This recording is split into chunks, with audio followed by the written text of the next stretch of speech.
మన జీవితంలో చాలాసార్లు ఒక కన్ఫ్యూజన్ వస్తోంది కదా, ఏది కరెక్ట్ దారి, ఏది రాంగ్ అని.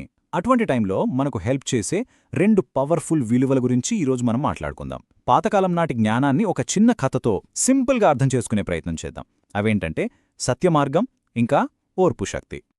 ఒక టఫ్ సిచ్యువేషన్ వచ్చినప్పుడు కరెక్ట్ డిసిషన్ ఎలా తీసుకోవాలి, ఈ ప్రశ్న మనందరినీ ఏదో ఒక పాయింట్లో ఆలోచింపజేస్తుంది కదా. సరే, దీనికి సమాధానాలు వెతుక్కుంటూ మనల్ని ఆలోచింపజేసే ఒక కథలోకి వెళ్ళిపోదాం. సరే, మన ఈ జర్నీలో ఫస్ట్ స్టెప్ ఏంటంటే సత్యం. అంటే జస్ట్ నిజం చెప్పడం మాత్రమే కాదు, ఆ నిజంతో పాటు ఒక బాధ్యత కూడా వస్తుంది. దాన్ని యాక్సెప్ట్ చేయడమే అసలైన సత్యం.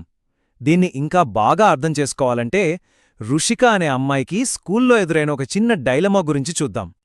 అసలు ఈ సత్యం, బాధ్యత అంటే ఏంటి? చాలామంది నిజాయితీగా ఉండటమంటే ఎప్పుడూ తప్పు చేయకుండా ఉండటం అనుకుంటారు. కాని అది కాదు. పొరపాటు జరిగినప్పుడు అవును, నావల్లే జరిగింది అని ధైర్యంగా ఒప్పుకుని దానికి బాధ్యత తీసుకోవడమే అసలైన నిజాయితీ. ఈ ఐడియా ఏదో ఈరోజు కొత్తగా వచ్చింది కాదు, వేల సంవత్సరాల క్రితం నుంచే ఉంది. మన పాత సంస్కృత శ్లోకాల్లో కూడా ఇదే విషయం చెప్పారు. సత్యమేవ జయతే నానృతం. దీని మీనింగ్ మనందరికీ తెలిసిందే. చివరికి గెలిచేది సత్యమే, అబద్ధం కాదు. వినడానికి సింపుల్గా ఉన్నా ఈ ఒక్క మాట మనకు ఎంత ధైర్యాన్నిస్తుందో కదా. అంత పెద్ద శ్లోకం గుర్తుపెట్టుకోలేకపోయినా పర్లేదు, దాని సారాంశం సింపుల్గా ఒకే లైన్లో గుర్తుపెట్టుకోవచ్చు. అదేంటంటే నిజం చెప్పడం ధైర్యం, అంతే. ఇది చాలు, ప్రతిరోజూ మనకు ఆ ఇన్స్పిరేషను గుర్తుచేస్తూ ఉంటుంది. ఓకే, ఇప్పుడు రుషికథ చూద్దామా. డ్రాయింగ్ క్లాస్ జరుగుతోంది. రుషిక ఫ్రెండొచ్చి, నీ డ్రాయింగ్ కొంచెం కాపీ చేస్తా అని అడిగింది. ఫ్రెండ్ కాదంటే బాగోదు, కాని కాపీ చేయించడం తప్పు కదా. రుషికకు డైలమా. అప్పుడే తన మనసులోంచి చిన్న కృష్ణుడి రూపంలో ఒక వాయిస్ వినిపించింది. సత్యం అంటే సరైనదెంచుకోవడమే రుషికా అని. అంతే, రుషికకి క్లారిటీ వచ్చేసింది. ఫ్రెండ్కి కాపీ ఇవ్వకుండా, ఇలా కాదు, నేను నీకు నేర్పిస్తారా అని చెప్పింది. చూడండి ఎంత మంచి రిజల్ట్ వచ్చిందో. ఇద్దరూ నేర్చుకున్నారు. Teacher happy. అన్నిటికంటే ముఖ్యంగా రుషిక మనసు చాలా ప్రశాంతంగా ఉంది. చూడండి, రుషిక ముందు రెండు దారులున్నాయి. ఒకటి చాలా ఈజీ కాని తప్పుదారి, ఫ్రెండ్ని కాపీ చేయనివ్వడం.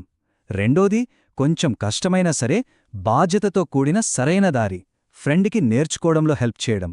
తను ఆలోచించి మంచి దారిని ఎంచుకుంది. సో ఈ ఫస్ట్ స్టోరీ నుంచి మనం నేర్చుకోవాల్సిన మెయిన్ పాయింట్ ఏంటంటే, హానెస్టీ అంటే మనం తప్పు చెయ్యకుండా ఉండటం మాత్రమే కాదు, మన చుట్టూ ఉన్నవాళ్లు పొరపాటు చేస్తుంటే చూస్తూ ఊరుకోకుండా వాళ్లను కూడా మంచి దారిలో నడిపించగలగడం.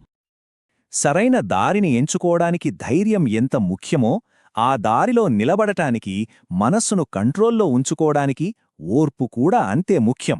ఇప్పుడు మన రెండో టాపిక్ ఇదే, భావోద్వేగాలను ఎలా గైడ్ చేయాలి అనేది.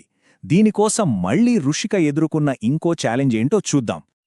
అసలు ఓర్పు, పేషెన్స్ అంటే ఏంటి? సింపుల్గా చెప్పాలంటే, మనం అనుకున్నది జరగనప్పుడు లేదా విపరీతమైన కోపం, బాధ వచ్చినప్పుడు వెంటనే రియాక్ట్ అవ్వకుండా కామ్లా ఉండటాన్ని ఎంచుకునే పవరే ఓర్పు. ఇది మన ఎమోషన్స్ని కంట్రోల్ చేసే ఒక సూపర్ పవర్ లాంటిది. ఈ విలువ గురించి కూడా మన పాత గ్రంథాల్లో చాలా క్లియర్గా చెప్పారు. భగవద్గీతలో ఒక శ్లోకముంది, మాత్రా స్పర్శాస్తు కౌంతేయా శీతోష్ణ సుఖదుఃఖదః. దీని అర్థమేంటంటే, జీవితంలో సుఖం, దుఃఖం, చలి, వేడి ఇవన్నీ వస్తూపోతూ ఉంటాయి. అవేవి శాశ్వతం కాదు. కాని అవి వచ్చినప్పుడు మనం ఎలా రియాక్ట్ అవుతున్నామన్నదే మ్యాటర్. మళ్ళీ ఆ డీప్ మీనింగ్ని గుర్తుపెట్టుకోవడానికి ఒక సింపుల్ లైన్ ఉంది, ఓర్పుంటే మనసు బలంగా ఉంటుంది, అంతే. ఇది ఒక పవర్ఫుల్ మంత్రం లాంటిది. టఫ్ టైమ్స్లో మన మైండ్ని స్ట్రాంగ్గా ఉంచుకోవడానికి ఇది బాగా హెల్ప్ చేస్తుంది. రుషిక కథలో ఇది ఎలా జరిగిందో చూద్దామా. ఒకరోజు ఫుల్ వర్షం. బయటికి వెళ్ళి ఆడుకుందామనుకున్న రుషికకి ప్లాన్ అంతా స్పాయిల్ అయింది. దాంతో ఫుల్ కోపం, చిరాకొచ్చేసింది. కాని అప్పుడే తన ఇన్నర్ వాయిస్ చెప్పింది, ఫీలింగ్స్ రావడం తప్పుకాదు, కాని వాటిని కంట్రోల్ చేయడం నీ చేతిలోనే ఉంది అని. అంతే, రుషిక ఒక డీప్ బ్రీత్ తీసుకుని తనని తాను కూల్ చేసుకుంది. సరేలే అని ఇంట్లోనే డ్రాయింగ్ వేసుకోవడం స్టార్ట్ చేసింది. కొంచెంసేపటికి వర్షం ఆగిపోయింది. బయటికి వెళ్ళినప్పుడు తనకొచ్చిన ఆనందం మామూలుగా లేదు. ఎందుకంటే తను కోపాన్ని జయించి ప్రశాంతంగా ఉండగలిగింది కాబట్టి ఆ ఆనందం డబల్ అయ్యింది. ఆ సిచ్యువేషన్లో ఋషిక ముందు 2 ఆప్షన్సున్నాయి. ఒకటి కోపమనే తుఫాన్లో కొట్టుకుపోవడం, రెండోది ప్రశాంతంగా ఉండి దాన్ని దాటడం. చాలా తెలివిగా తను రెండో దారినే ఎంచుకుంది. తన ఫీలింగ్స్కి తనే బాస్ అయింది. సో ఈ రెండో కథలో కీ మెసేజ్ ఏంటంటే, ఓర్పు అంటే ఫీలింగ్స్ని బలవంతంగా ఆపేయడం కాదు, ఆ ఫీలింగ్స్ని యాక్సెప్ట్ చేసి వాటిని పీస్ఫుల్గా కంట్రోల్తో మనకు కావలసిన వైపు నడిపించడం అన్నమాట. ఓకే, ఇప్పటిదాకా మనం సత్యమనే దారి గురించి, ఓర్పు అనే శక్తి గురించి విడివిడిగా తెలుసుకున్నాం. మరి ఈ రెండూ కలిసితే మన జీవితాన్ని ఎంత అద్భుతంగా మార్చగలవో ఇప్పుడు చూద్దాం. ఈ మొత్తం విశ్లేషణ సారాంశం చూస్తే సత్యం, బాధ్యత మనకేమిస్తాయి? మనశ్శాంతిని.